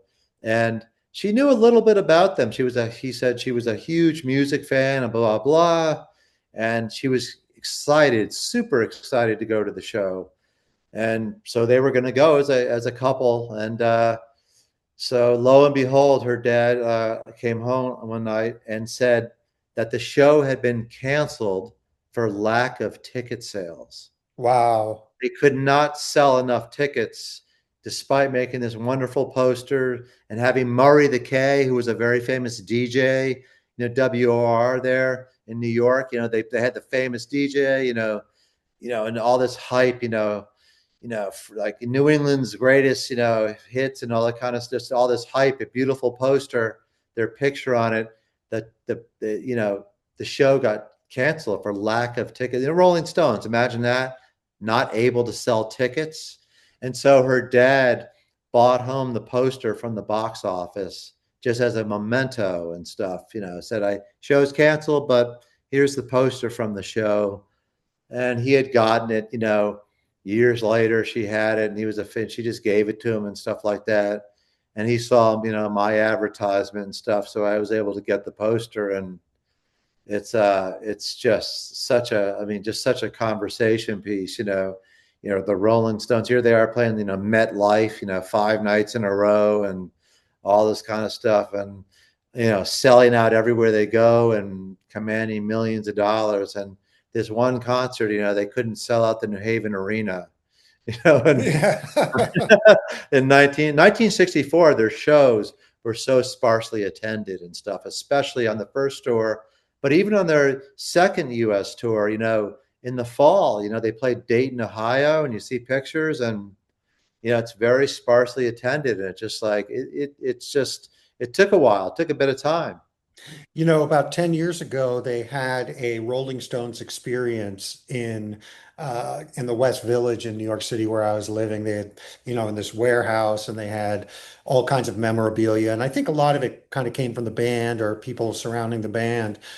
But, I remember looking at some of the posters they had, and they had a few early concert posters, uh, but they didn't have this one. And I feel like, something like this is so rare that, even members of the band seeing this would be pretty impressed with it. Yeah, I think I'd say there's three or four max known to this poster, three or four. And, I think they're like, again, the stuff is like, they're in like, I think they're in one person's hands. So, Interesting. it's like, yeah. So it's like, here we go again. It's like, a couple of copies known and they're like in the hands of like one person. And, it's just like, I mean, it's crazy. And, one thing on this stuff too, a lot of this rare stuff, a lot of this stuff was gathered, me speaking specifically 10, 20 years ago, 25. So, it's like this stuff hasn't turned up in the last few years, or it's not like, oh, another one of these, I got that poster 15 years ago. So, or whatever. It's just like this stuff doesn't come up, and newspaper ads are defunct. It's like, and the real litmus test is like, these auction homes and eBay, this stuff like that poster never made its way on there. It's never found a way into the major auction homes. And again, like Elvis, the stones are highly coveted, highly collected, and they just don't come up. Yeah, you made a great point about that winter dance party. I mean, once a major auction house sells a piece and it gets a great price, like that $450,000 price, that usually is the is what it takes to get people to to bring forth their stash and put them up at auction. Usually you see, another one come to auction soon after a strong price like that, but we still haven't seen that.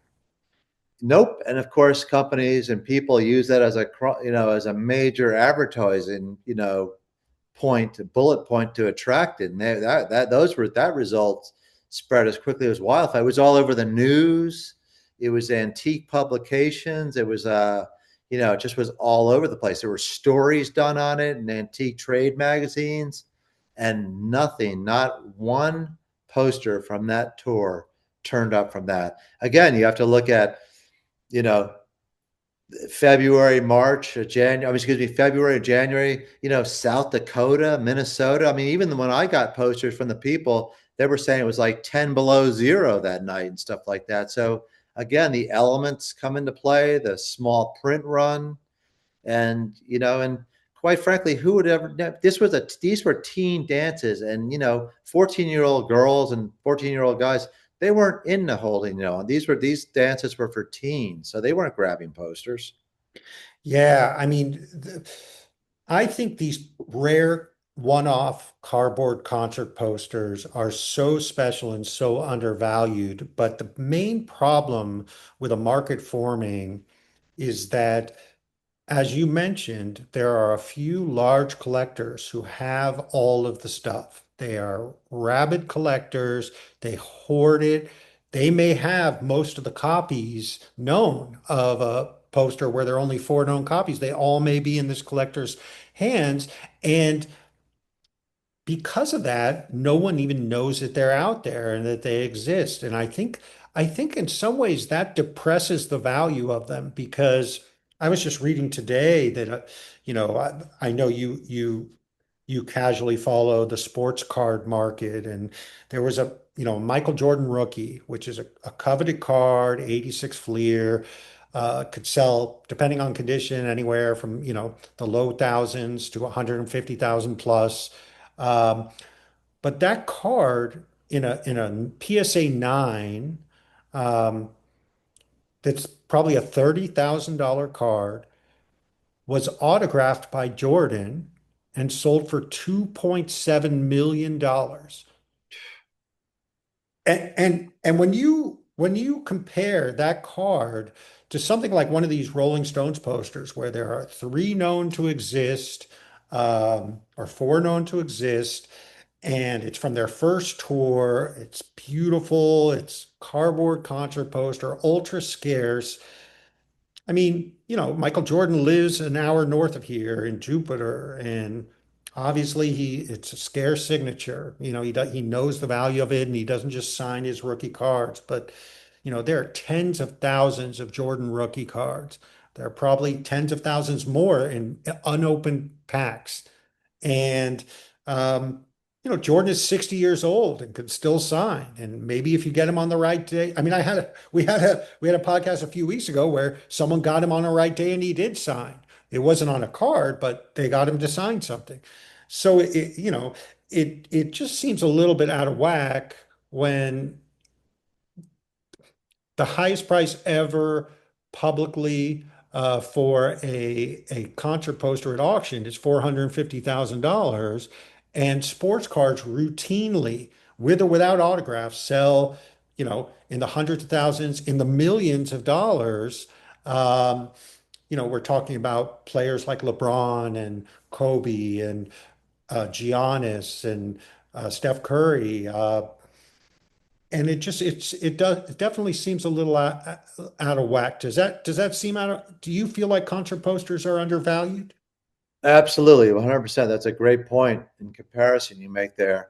Um, the problem, like you said before, is like the few copies that exist is that they get in these big collections and stuff. Some people buy them as an investment.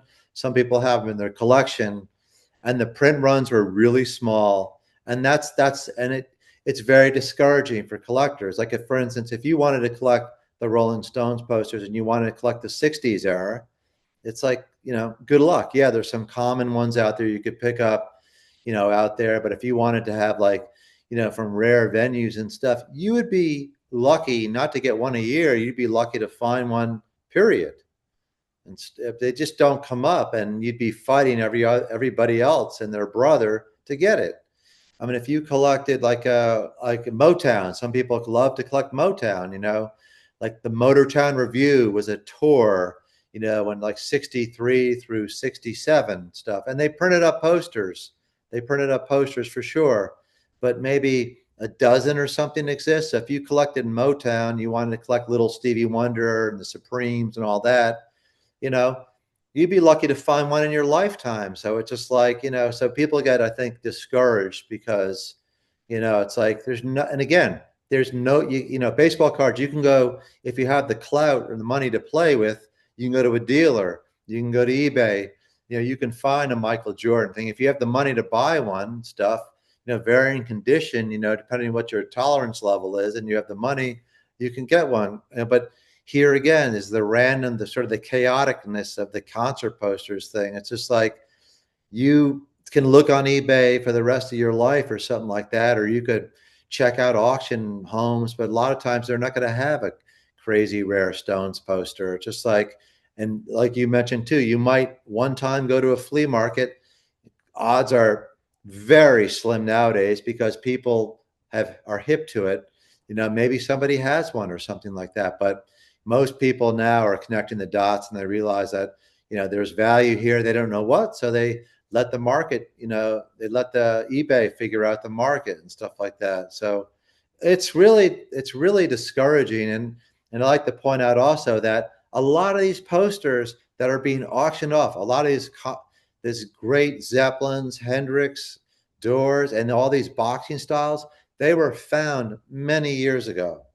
Yeah, now and then a spare copy comes up here, but the majority, the reason you see people, you might see, a heritage or a classic, whatever, come up with, able to put in these different things, 20 great psychedelics. It's not because they just were recently discovered. It's because they came out of a collection. They were found, 20 years ago, and, they're being recycled and put back into the market. And that's what I said earlier. It's like, if you were coming in, with $10 million and you said, yeah, I want to put this in rare Stones and Zeppelins and stuff, the money, that's a thing. It's just like the money, I always say, has been the easiest thing to get. It's not going to find you those posters. You don't really have an advantage over anybody because there's a lot of people that they might not have 10 million bucks, but they have enough money to buy it. The point is, it just doesn't get you a better way to get the stuff. It's just like, it doesn't, because you're rich, you can't talk to someone special to get that stuff. You have Right. to bid on the stuff when it comes up. And, it doesn't speed your process of finding this stuff up just because you have the money to buy it. That's right. There's such a high barrier of knowledge required that even if one of these rare posters comes up on eBay, there's a chance that it could go very, very cheap because you have to know what you're looking at. You have to Yep. have the knowledge to know that it's not a fake. You have to have the experience to have seen other ones before. And if there are only four or five out there hiding in one or two collections, very few people have that knowledge. I mean, odds are you you are one of the only people who has that knowledge, and you're not going to let it go cheap. But a lot of times, if you bid on it, you'll get it cheap because you know what the high end players are willing to pay for it, and you know, and you have the confidence that it's real because maybe you have seen it before. Absolutely. And it's like, but like, it's a good point. And also, the rarity factor can really work against you sometimes when the auction, because, these auctions auction off a rare Jimi Hendrix, first time, offering and whatnot. But when people look for comps and they don't find comps and stuff, they can't find anything that's like it.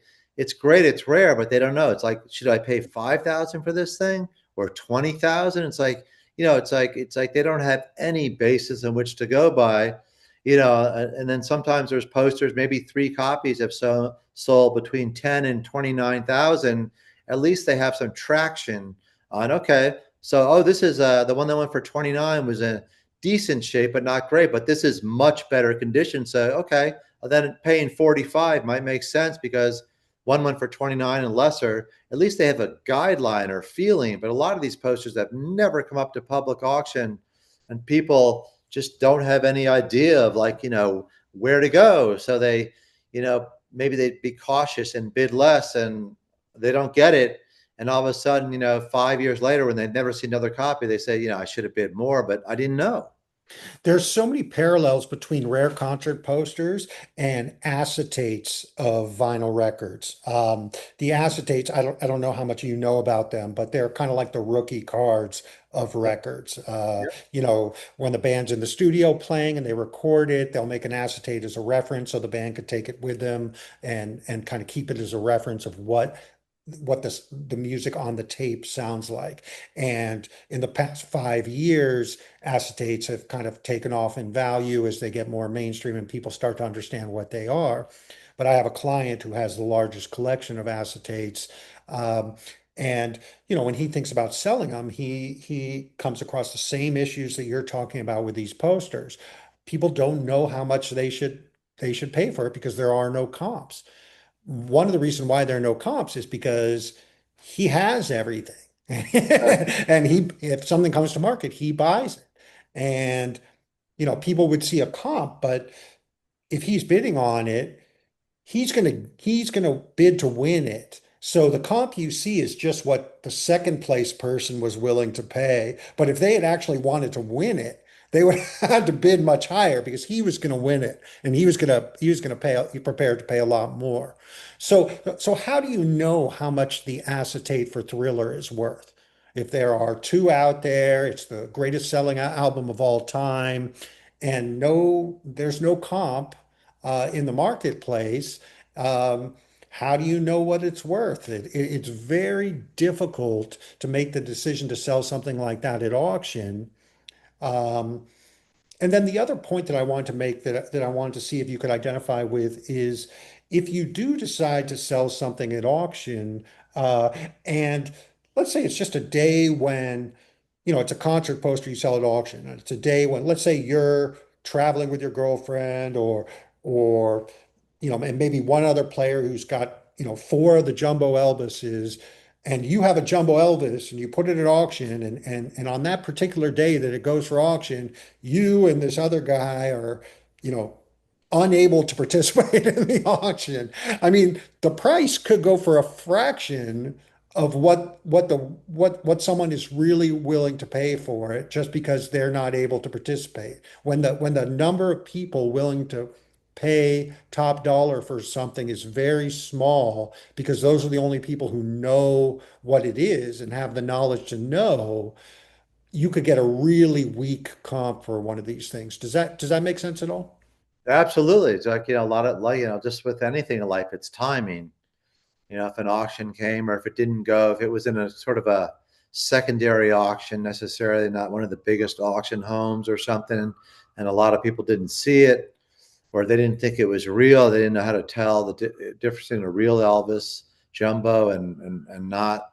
So yeah, the comp below it could be almost like a false comp and stuff, if the right people don't see it. Yeah, and there's no, as you said, there's no real. It's very subjective. I just think, though, I really believe that an item, if it's presented properly in the right, auction, presented in the right climate, the right setting, I think if it's, a great piece of history, I think the bidders step up usually, and I think there's people out there who understand the history. They get the gravity of these pieces. So all you can do is that, and when I auction stuff, all I say is all we can do is our best is to put this out, and be as descriptive as possible and present the facts and how important it is. And usually, not always though, it's like usually, the people will find the items, you market it and stuff. Usually, like, when you talk about the Michael Jackson, the acetates and stuff, all it takes is two people out there to understand the gravity of how important that is. And most times there's more and stuff, a lot more. So, and I think that would be the case for something like the Elvis Jumbo and stuff right now. It's just like people would, once they understood how to determine it was real and stuff like that, there's people that out there, there's enough savvy collectors, crossovers from, baseball cards, the records, the comics, the coins, that's where you find the real heavy hitters.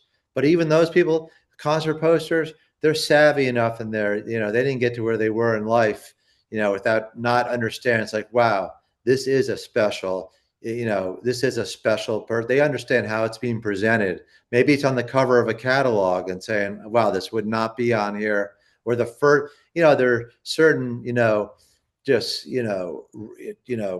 catchphrases like first time ever publicly auctioned. And it's like, whoa, that Yeah. means something.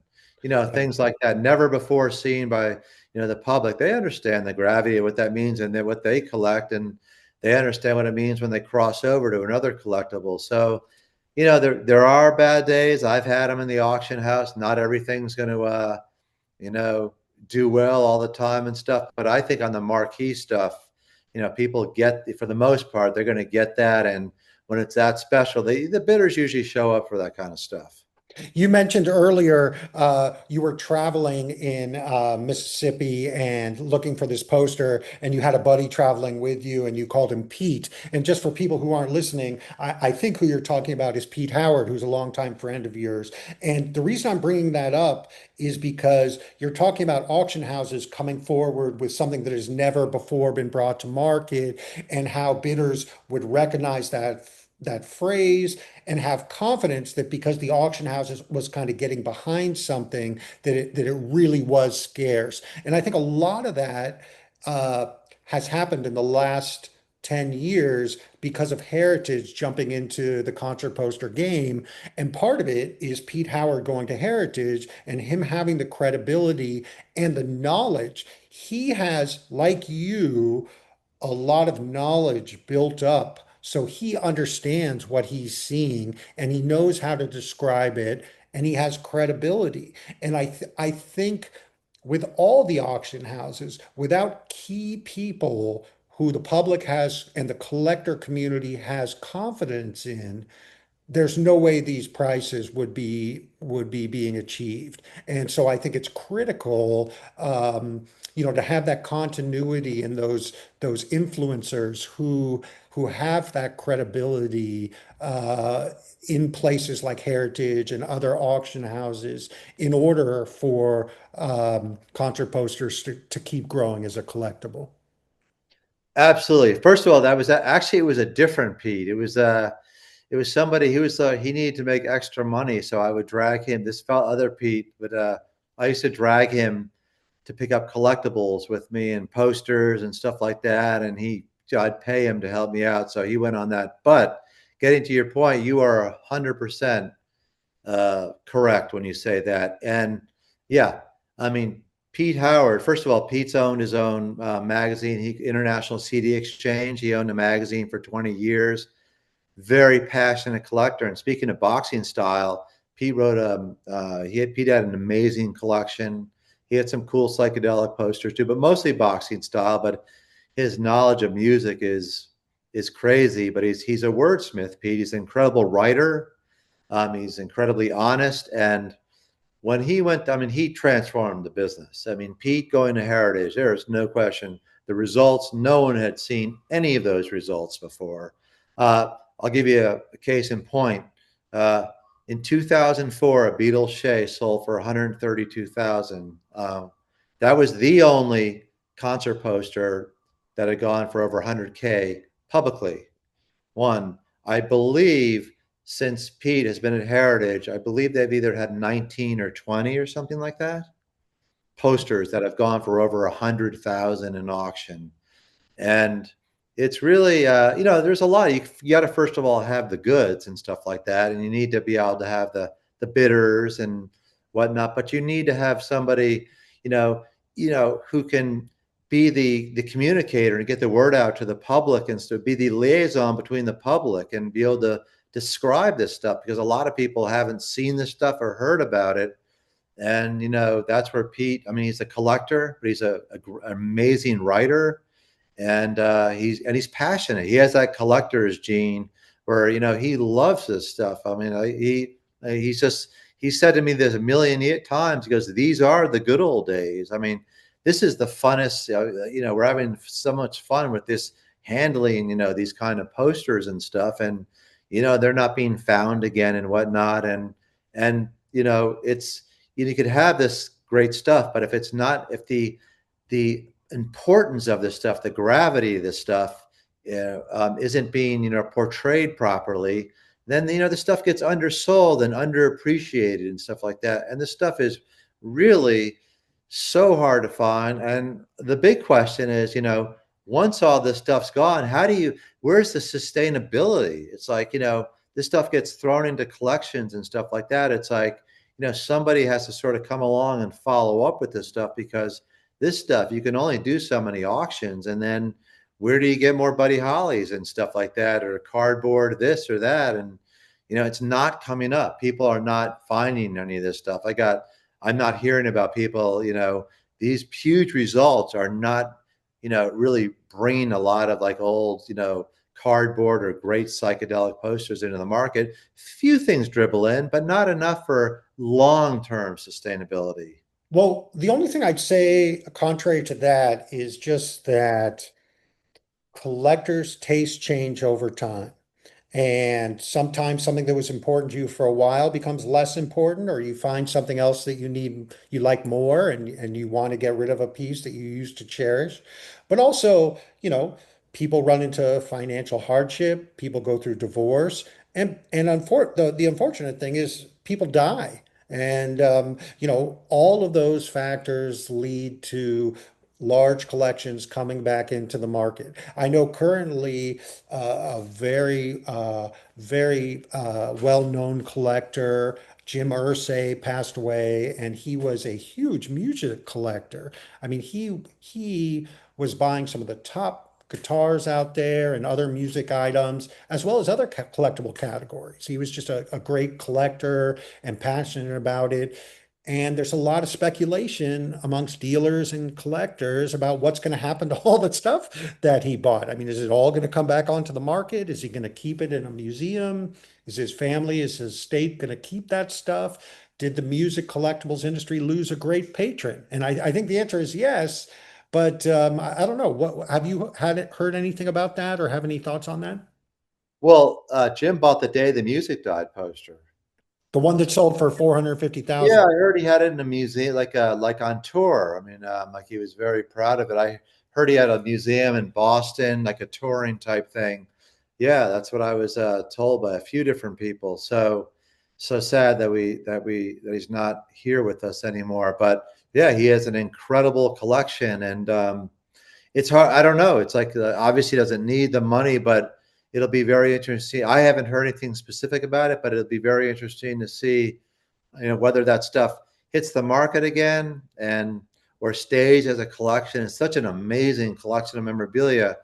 It'd be kind of nice to have it all together and stuff. But like you said, we're only custodians of this stuff, and people's tastes change, or they need money, pass away. So yeah, we at least from the point of view of the poster industry, you rely on people, collections coming back into play and stuff like that.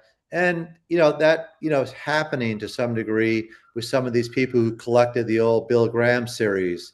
The people who were around to see those concerts in the '60s, they're getting older. People pass away, and there's their kids or their spouse or someone puts that market back into puts those posters back into the market through auction, stuff like that. So that you're right, that does happen, and it's sort of like relied upon on all different areas and of collectibles, whether it be baseball cards or coins or whatever. It's almost like relied upon and expected. Yeah. Well, look, I know we've been going a long time. Do you mind if we do one more poster? Sure. I see this Beatles 66 Shea, and I wanted to ask you about that. Well, that's a Beatles 66 Shea. It's a one sheet, which means it's a movie size one sheet, 27 by 41. It's on paper, and it's the only one known. And I got that out of an auction, I don't know, in 2004, I believe, or something like that. It's very interesting because the Beatles, um, the main poster, it was the Beatles Shea was also printed on cardboard. My Murray poster printed both of them, but the Beatles cardboard is about 17 by 22 or so, just approximately. But it was printed on cardboard, and that's what sold for 132 actually in auction. That was the first poster publicly that went for over $100,000, and so people had talked about that poster, and people really at that time, people were the cardboard, craze was going on. So when this poster came up, people were like, "Yeah, it's not a big thing." So I really didn't say anything. I loved it. I thought it was amazing. Because it's on paper. Well, because it was on paper, but I also the one sheet size in the movie poster world, the most desirable and the biggest prices have always been the one sheets, that size, and so it's like I love the size of it. So I didn't say anything. I just like that. So I ended up getting out of auction stuff like that, the poster, and I thought I got a good deal on it actually. And I have it now at up on my wall and stuff. But it's remained the only one, and that has a little interesting story. That the poster, a lady and her friend went in St. Louis to go see the Beatles in St. Louis, Missouri, and they went to buy tickets at the booth there in St. Louis, and the poster for the St. Louis, which looks like the Shea, was there, and she asked for the poster, and the guy goes, "Well, let me take your information down, your address and everything." And the girl goes, "I want a poster too," the other girl. And so like 3 weeks later, the girls were in school, they were in grade school, and they said, "Did you ever get a poster from the guys, or did they ever send you anything?" And the girl goes, "I got one from, St. Louis." And the girl goes, "Well, I got one too, but they sent me one from Shea Stadium. They didn't send me one from St. Louis." She goes, "I wanted one from St. Louis." And I guess he gave the girl the Shea, because she wanted one from St. Louis and there was only one. So anyway, they both ended up in an auction and whatnot, and I got the Shea. And let's see, I think at Heritage, I think they've auctioned off 4 Shea Stadium cardboards. I think they've gone anywhere from 150 to two. I think one went for 275,000. But they were all from different people that got them back then, and it was just crazy how only one had hit public auction, and they've done 4 to 6 copies of the poster, probably in that range of that poster. But the one sheet Shea has still remained the only known copy, and that was printed by Murray Poster too, out of New York, and they printed up circus posters. Murray, that's what they were known for, but they also printed up concert posters, and they did do one sheets for other concerts and whatnot. So it wasn't a one-off. They didn't just do it for the Beatles Shea. They did do it for other concerts, but I just think it's an incredible poster, and I think it's something that would also appeal to the people in the movie poster world. But again, what I'd be up against, if I ever decide to sell, it's like, the cardboard sold, for a lot and whatnot. But there's no comps on something like this. It's a one-off thing. It's 27 by 41.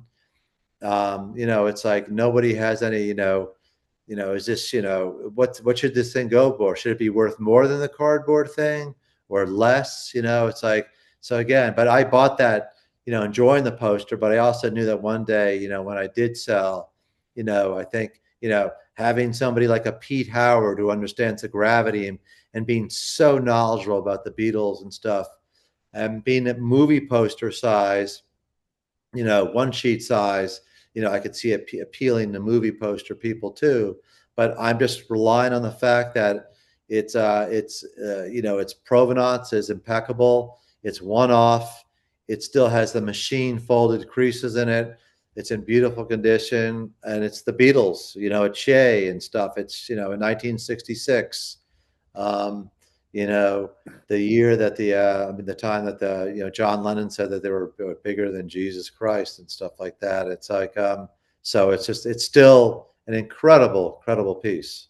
Well, I think it's a very, very cool piece. I mean, incredible is probably a better word. I think that one of the things that strikes me about this image, which is the same image is on the cardboard, is compared to the 65, this is just a much better image. The 65 is just seems to be words, and this has a great image of the band that's very iconic. Even the words on this, the promoter and everything as an image is very iconic. I think the 65 is the more interesting show. I mean, the 65 is when they were at the height of their popularity. 66, correct me if I'm wrong, but 66 Shea, they didn't even sell out the show. And so, you know, there's all kinds of little facts that could sway a buyer about which poster is right for them. And so much of it is subjective. But the thing that your copy has going for it is I love the fact that it's on paper. That means it's going to be bigger because of the one sheet size. And size has a lot to do with wall power. People want to buy something and put it on their wall and show it off. Um, that's why when you talk about a jumbo size thing, when you talk about those subway size posters, they have so much wall power. And this, I think, is really special because of its size. I think someone like you who has the knowledge about this, this is the poster I would definitely, I mean, you have the knowledge to sell this poster, whereas someone new who never done anything before may feel more comfortable with the cardboard because it's more of a known quantity. Though still rare, it's more of a known quantity. But um, I like the fact that this is the only known paper one out there. That would draw me to it, and that would be a selling point, not a negative factor about it. Does any of that make sense to you? You got me laughing about this because I swear I've had 15 or 20 people come in my place and go, why would you frame that? That's not real. The real one's on cardboard.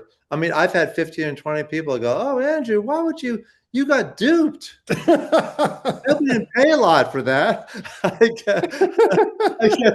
That's why when you started talking about that, I started chuckling because I've had like last week, someone came in there and goes, I like everything except why would you be hanging up a fake Shea in your bed? like that. And I'd be like, it's just like, so again, it's like, it's just one of those things where people think of Shea Stadium 66, they think of it on cardboard. They just think of it on, the cardboard thing. But yet I had this one-off thing that I got off of a major auction house on the back of a catalog and stuff. And so I know, it's got all the pedigree and everything, letters and all that kind of stuff.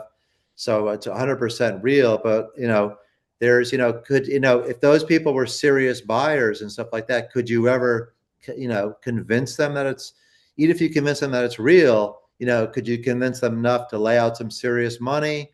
There might be some people that just want that cardboard one, but you mentioned size, it commands a wall and stuff like that. And it's like, it's just I love it because it takes up it takes up a lot of wall space.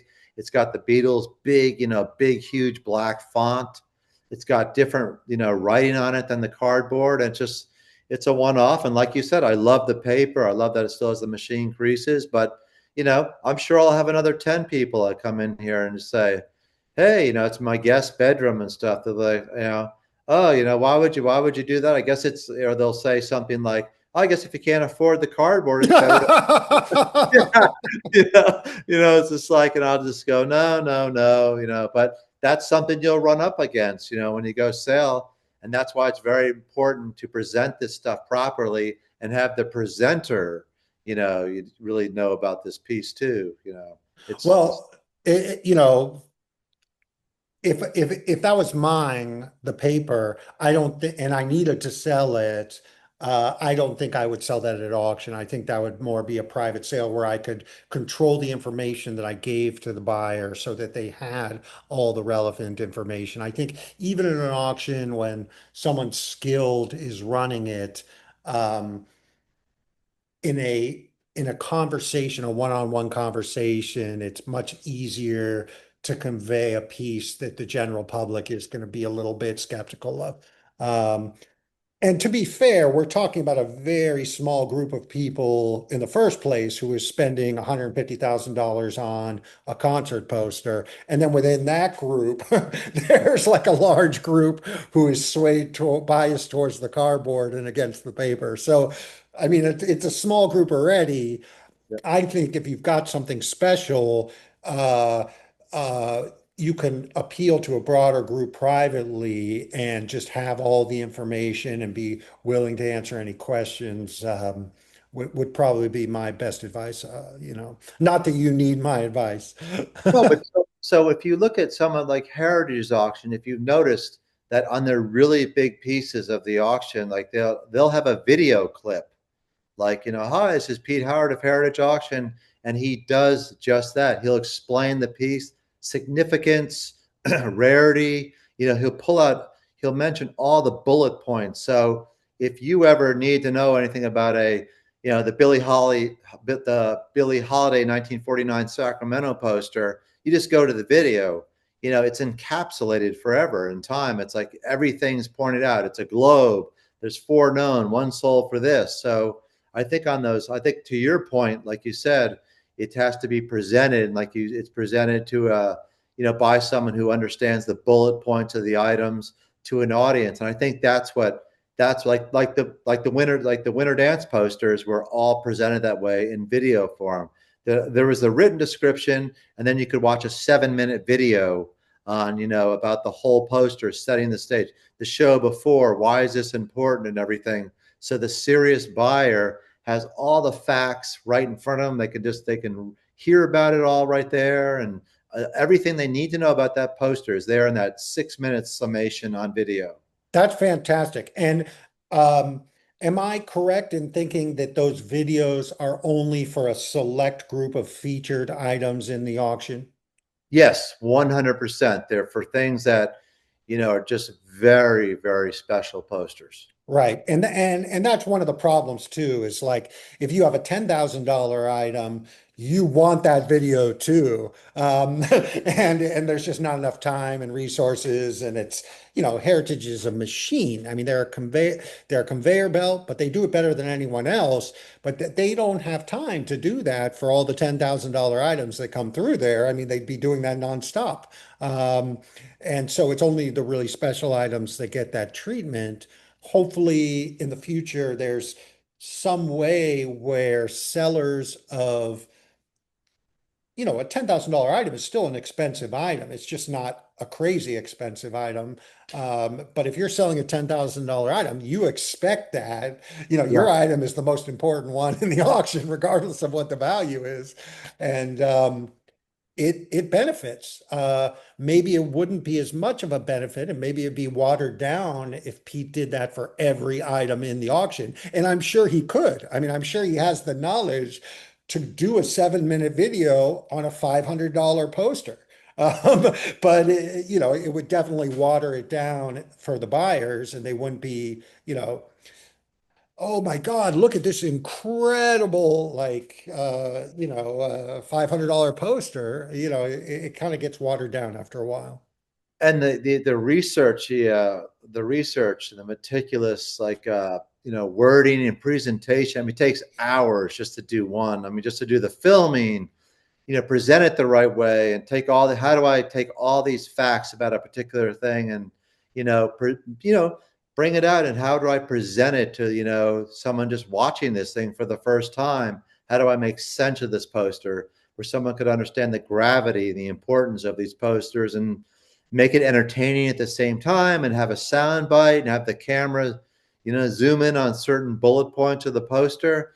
The whole production thing, it's just a ton of work. So yeah, it's just for the really special poster that, might not, if you just had a written description, it could get lost. And this way, the really serious, buyer, you know, could really understand, how valuable this stuff is. I had an Elvis poster that was just words. It was the only one known. It was from, it said RCA's newest sensation. It was a 14 by 22, but it just had Elvis's word, Elvis Presley, Lyric Theater, December, and from Baltimore, 1955. But if I had just done a write up, I don't think it would have really understood the gravity of how important. They did a video on it, and it pulled out how this was like first time Elvis did this, the only one known, and he was new to RCA. But all these things were just put so beautifully and described and all put together, and it went for 185,000. You always would tell me when I was at Heritage trying to get material for consignment, you'd always tell me it's all about the marketing. Yep. I'll give you any poster you want as long as you get the marketing, the right marketing for it. And I think that's true. You just need to do the marketing is so important for these things. And the bigger the auction house gets, the harder it is for them to market everything. I mean, you gotta pick your battles. And it's crazy. You see the sled from Citizen Kane go for 13, $14 million. You see the ruby red slippers go for some crazy amount, and you've got like a $10,000 item, and you have to be realistic. You're not going to get the marketing, but for something special like that Beatles one sheet, I think it makes a lot of sense. And with that, I want to thank you so much for being here, Andrew. It's great to talk to you personally. I mean, you taught me more about posters than anyone else, and I'll always be grateful for that. But I loved having you on. I hope I can convince you to come back again because there are so many posters and so much knowledge that you have to share. I think this went really well, and hopefully you enjoyed it too. I had a wonderful time. Thanks for having me on, and I'd be honored to come back whenever you want to do that. I'm here for you. Great, great. Well, I'll definitely be calling you next time I'm in New York City and we can hit the flea market up together.